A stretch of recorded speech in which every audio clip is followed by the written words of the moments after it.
Creativity is an addiction. We run to it, we gotta have it, we want to do great things with it, and more importantly, we want to take it from other people to make our own personal lives better, right? Creativity. We are addicted to it no matter what shape it is. Unplugged, because we will always say yes to creativity. Totally uncut, because we all make mistakes. So turn it into a tool.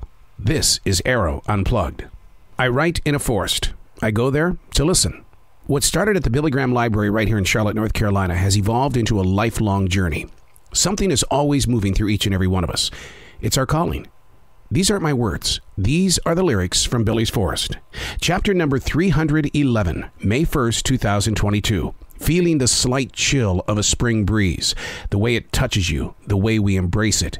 It's almost as if the trees, the slow-paced stream, wild grasses, and all other keepers of this forest are communicating. And it's through this slightly chilled spring breeze that messages are not only being sent, but received. A single tree in someone's front yard can be the melody needed to reach a level of inner peace.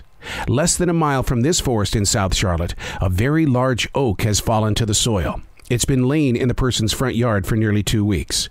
It looks like an eyesore to many, but spiritually speaking, we know it's feeding other things nearest the ground.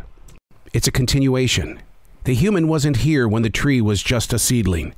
Just up the street is another fallen tree. It's all cut up, but not taken away.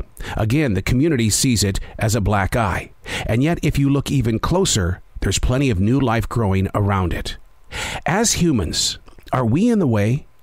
I'm pretty sure God's other creations aren't so judgmental.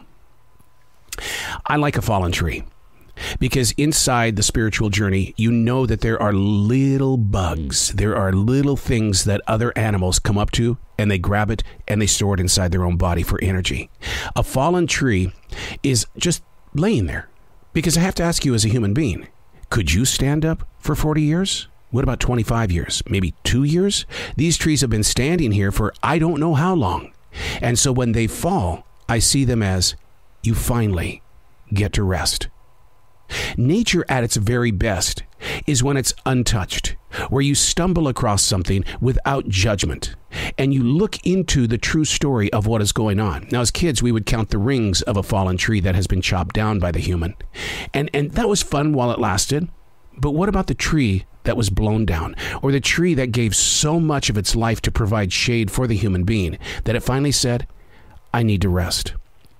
And in those moments of rest, it's giving itself to the soil for all animals.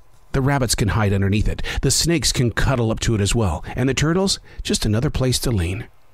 I'm Arroe. These are not my words. These are the lyrics from Billy's Forest.